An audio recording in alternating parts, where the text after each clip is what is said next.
Thank you for staying with us. You're still watching The Breakfast on Plus TV Africa. It's time to discuss the Agenda 2025. Today, we take a closer look at the policies that shaped Nigeria in 2024, their successes, shortcomings, and the impacts they've had on the lives of everyday Nigerians. From economic reforms to education and healthcare, we'll assess how these policies influenced national development over the past year. Looking ahead to 2025, which we are in now, we'll explore the outlook for Nigeria, the policy priorities that could drive progress, and what Nigerians can expect in 2025. Joining us for this critical conversation are experts who will provide insights and perspectives on building a stronger and more prosperous nation. And joining me this morning is Effiong Nyong. He's a former Cross River governorship candidate. Good morning, sir. Thank you for joining us. Great to be here. Lovely to have you. Yeah. All right, so we're talking about all of the policies that have shaped Nigeria in the past year. And I know we would like to circle back even to when this present administration took office, which was May 29, 2023.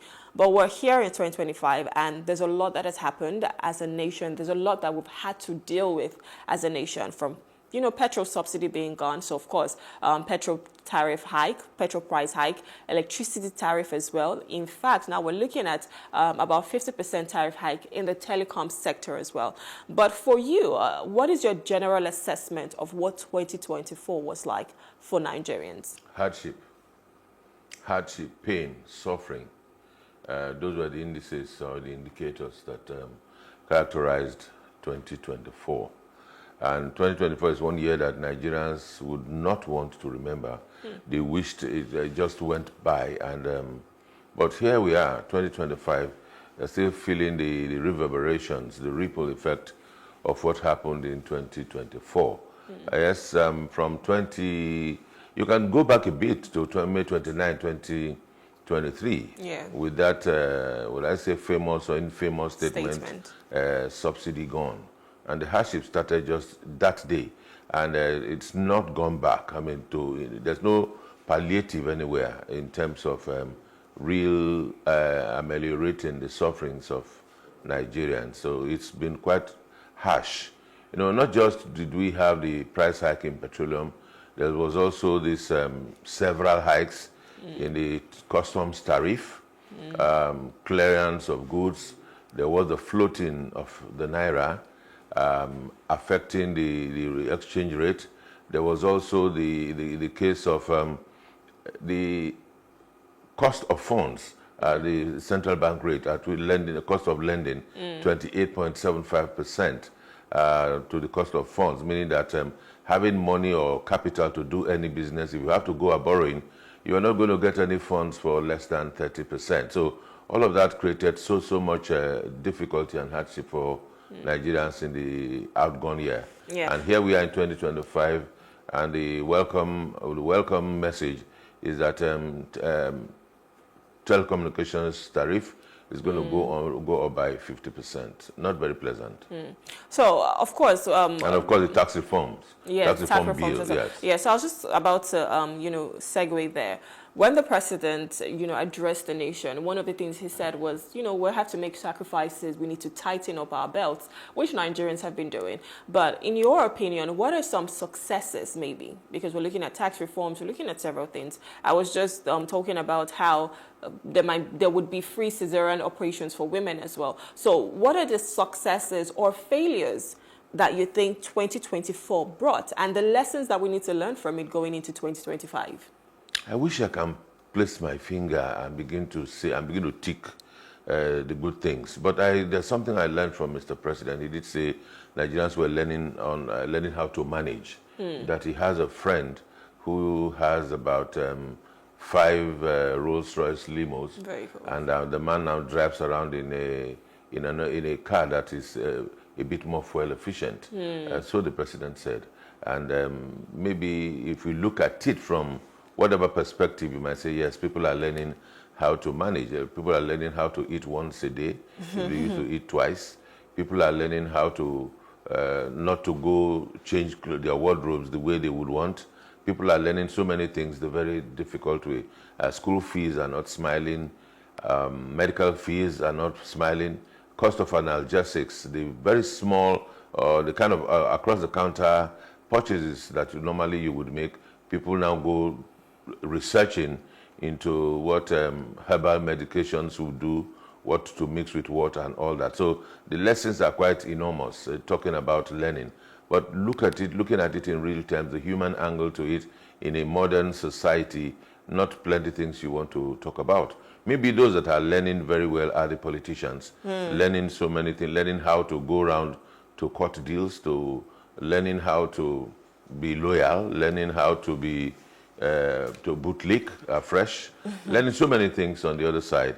And so if you look at it from those perspectives, then you might say that some persons are getting to learn some new things. But in terms of real life, I think the average quality, standard of living has really, really dropped. I mean, mortality rates, if you go to the hospitals, you can check.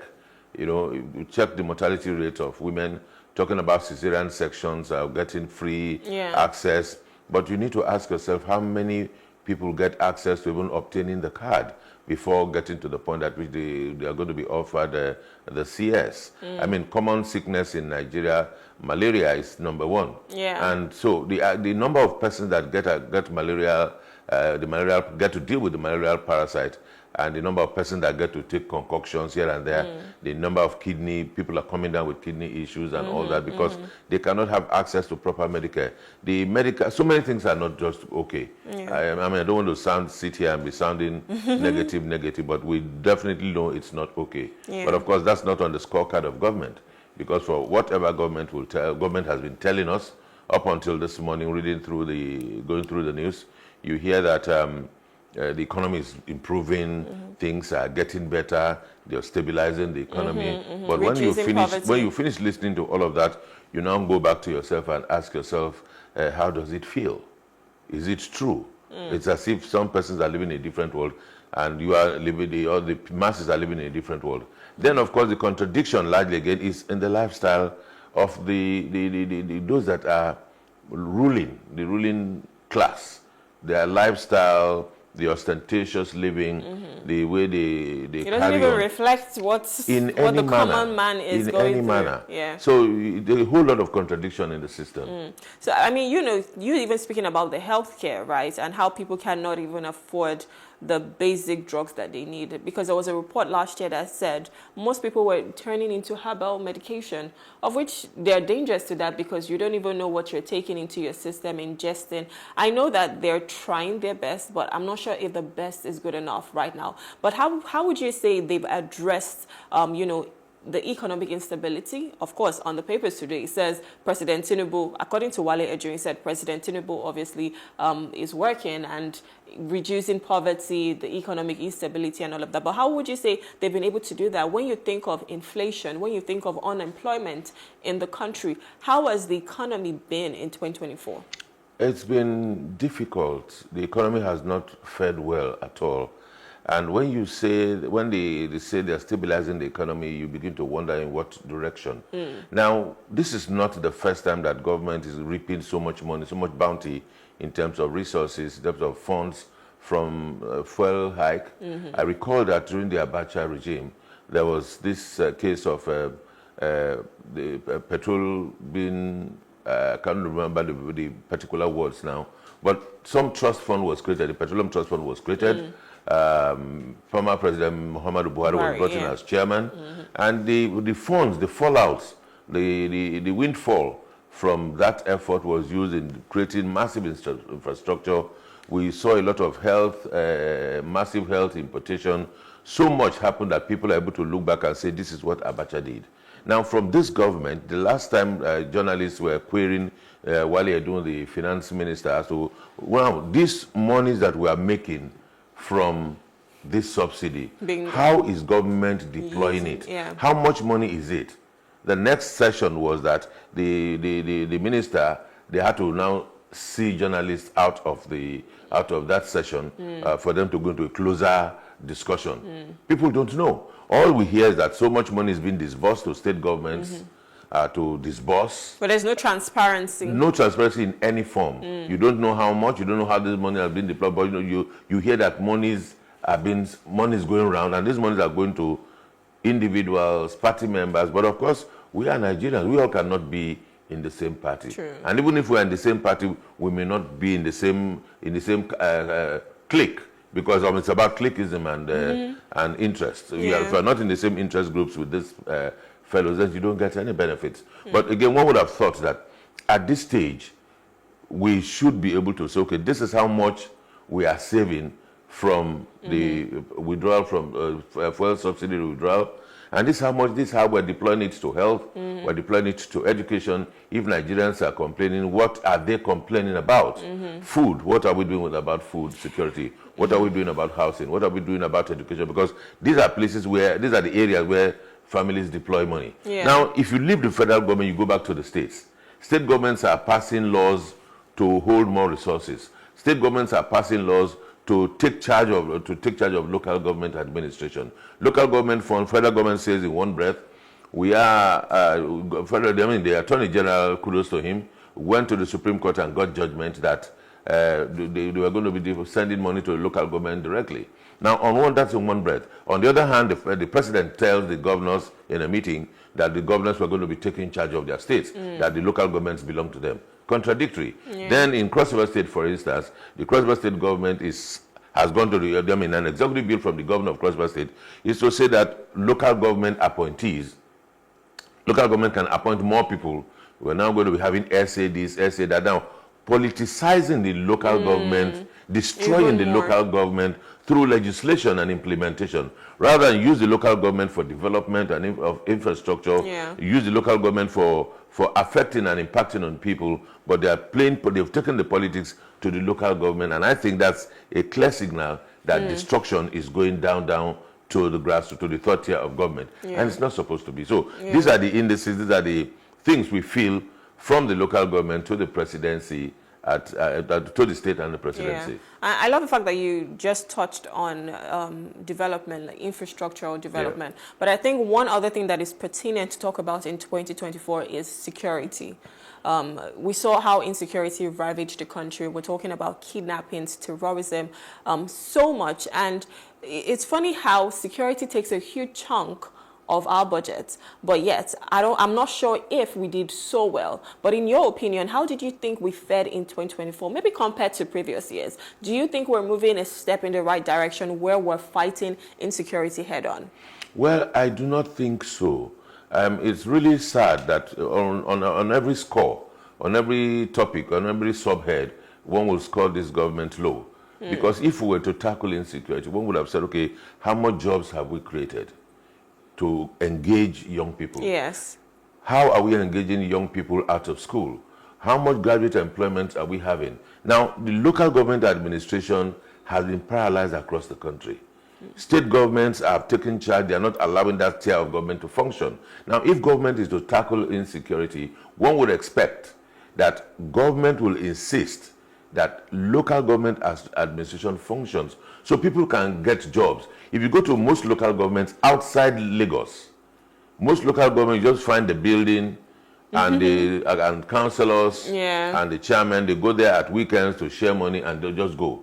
It never used to be so. Local governments were very, very vibrant. We had contractors who were working for different local governments across the country who didn't have to go to the state capital to look for anything. But today, for you to do any business, you must see the state governor. You must be, the state governor must approve. We're running, in fact, what we are running today in Nigeria cannot be described as a civilian government. It's democracy on paper, but in practical terms, this is worse than what we experienced during the military regimes. Because, I just give you an example of what's happened during the Abacha era.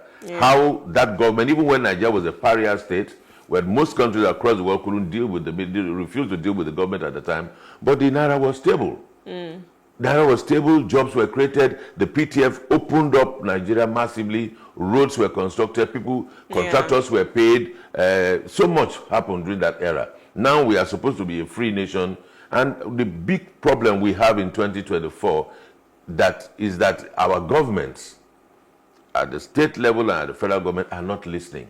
They are not listening, they are not taking advice, you can't talk to them. When you raise issues, you are labeled an enemy of government.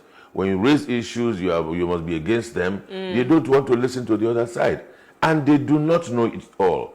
Now, if we look at Nigeria, for instance, we go back 2 regimes behind us. Let's look at the Jonathan regime. We had Okonjo Iweala, we had Aruma Ote, we had Eze Kwesili, we had Segun Aganga, we had Akumi Additional. We had top-class A-grade brains, all Nigerians.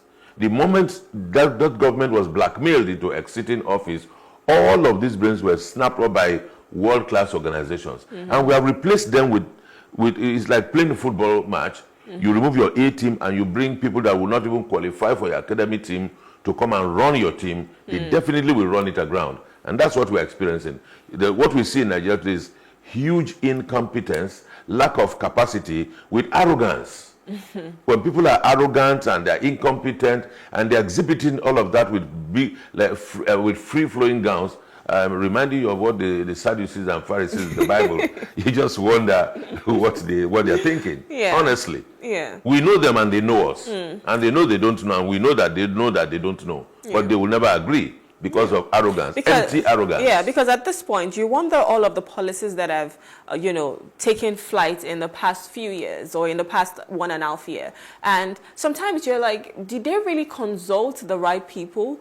Did they really consult transformational people? Did they really consult the best brains to say, what do we do? Because it's important that for every policy, the stakeholders are in it with you, and then they can advise you on where to go and how to go about it. But sadly, we're here right now. But another question I'm going to ask, because I think everything starts from here, is corruption. Corruption in Nigeria has taken its toll. And like you were talking about, there is no transparency. But aside transparency, there's also no accountability. For instance, we don't know how much crude oil we get every day, or how many we produce every day, how many millions of barrels we get. We don't know how much it's being sold for. There are reports that, our crude has been mortgaged for times to come. We don't know what the NNPCL is doing. We don't know what the fuel subsidy was, because they said there was a cabal. We don't know what the electricity subsidy is, because they say they're paying electricity subsidy. We don't know the monies that were gotten from the subsidy for fuel. We don't know what they're being used for. So, of course, corruption is a huge factor. How do you think that the government have been able to address this so far? Well, if the government is addressing corruption, we'll probably just read it on the pages of newspaper and on the social media, how the EFCC and DSS are hunting down people left, right, and center. That's all we see. But the other thing, what we now feel, is a different thing altogether. Because if government is to sincerely be talking about corruption, government will not be telling us one thing and be doing another. The government tells us this is going to happen, what we see is another. The government will come up with a tax reform bill and not consult with anybody, not meet with stakeholders, not even governors across the state were consulted. The government comes up with a tax reform bill. And now, this tax reform bill, people say, it is good. Nigerian tax laws are obsolete. The last laws we had, tax laws we have are obsolete in the 70s and all of that. But what they are not telling us is, what are you taxing? For instance, there's so much talk about VAT. That VAT should be this, VAT should be, okay, fantastic, VAT should be this. Now, how equitable is the platform for the execution of a proper VAT regime? Registered head offices, registered corporate offices of most organizations are in Lagos. Like telecommunications companies, like oil companies, like financial institutions. But all of these activities are carried out across Nigeria. So how do you now say this is what is due to Cross River, this is what is due to Akwa Ibom State, with all of this in Lagos? And you now turn it around and you now change that the derivation, what should accrue due to derivation is 60% of the VAT. Meaning that you are taking 60% of all of this VAT, all of these services all of these costs that we all bear around the country, you are giving 60% to Lagos. How does that justify? How is that equitable? And now, while trying to understand this, I was in Calabar during December for a few days. In the course of while in Calabar, some senator had hired some boys, giving them money. They were playing some loud music and saying, tax reform bill, let us support. And the young man, they were just dancing and they don't know what they were dancing about. They were just dancing about tax reform that they don't understand. Even the governors and storm commissioners in government don't understand it. So it tells you that the moment a government operates in secrecy, the moment a government is not opening up for people to interrogate its ideas, that moment, that's the biggest corruption that can be going on. Then the next thing that happens when you want to identify a government that is corrupt is the moment you say one word, everybody is fighting you, everybody's on the defense. The next thing, the security agencies are called up to start to track you. Why would you say this? Why would you not say that? Because they cannot be queried. Because whatever they are doing is not correct. It's not true. They cannot be open. They can't be opened up to any kind of scrutiny, and that's what has led us to here. So corruption is huge. It is massive. So looking ahead, I mean, we're in 2025 now, and of course, everybody wants better for Nigeria. As a citizen, you want to be able to afford the basic necessities of life. You want to ensure that, there's proper development in your constituency, in your village, in your little community. You want to ensure that there's proper education for your kids, good healthcare system.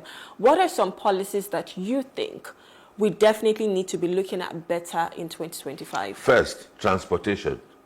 Now, the average citizen of Nigeria is paying ×3, about 300% more than what he or she was ever paying. Or even more, yes.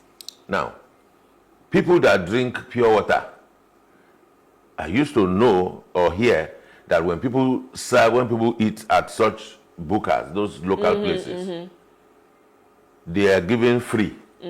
Today, that sachet of one is sold for 50 naira. So, transportation is one major problem. People can't move their goods from the farmers can't move their goods. So government should ensure that it solves this issue about transportation.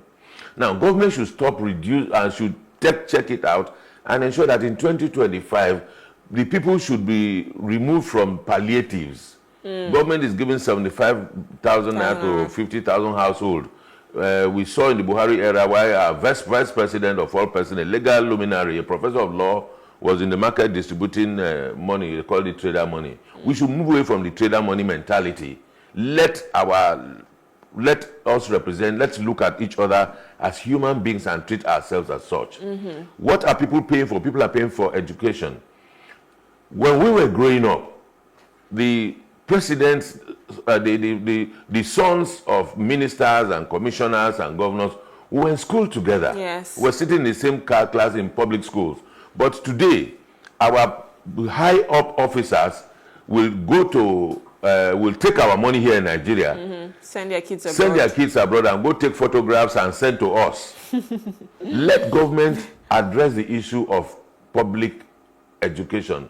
Bring back confidence in public education. Do transportation. Then housing is another problem. Let government address the issues of housing. Let housing be affordable.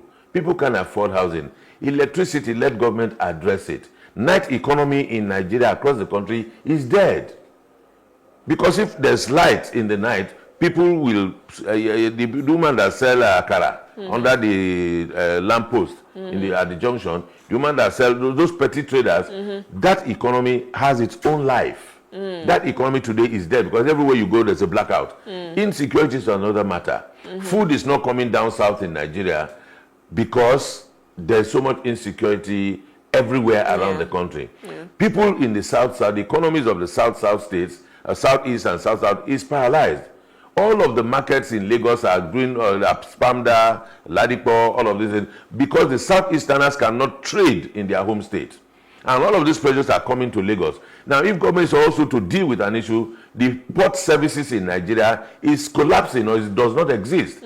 How can we have ports in Calabar, ports in One, ports in Sapele, ports in Warri, and 98% of port services, all imports and exports in Nigeria are coming through Lagos. And all of the other ports are not working. They say they want to dredge, there's no stevedoring equipment or facilities across Nigeria. So if our government, the government should be sincere above all and should stop deceiving people. There's so much deceit in government in Nigeria at all levels. Thank you so much. It's been a pleasure having you here and discussing this with you. I love your insights. There's so much that we can do as a nation. We're blessed. That's the honest truth. We're blessed, but it just seems as if our leaders are not doing the right thing, or maybe they're not consulting the right people. And hopefully, we can get to a place whereby we have a prosperous Nigeria, whereby they now listen to the citizens and say, how can we be better? What can we do better? Because in 2025, we want a better Nigeria for all. Effiong, we want to say thank you so much for coming. It's been a pleasure having you on our show. Thank you for your time. Thank you for having me. All right, we've been speaking with Effiong Nyong. He's a former Cross River governorship candidate, and we've just been looking at Agenda 2025 and how we can have a prosperous Nigeria this year. We'll go on a short break now. When we return, we'll be discussing your finances. So 2025 and your finances. Please stay with us.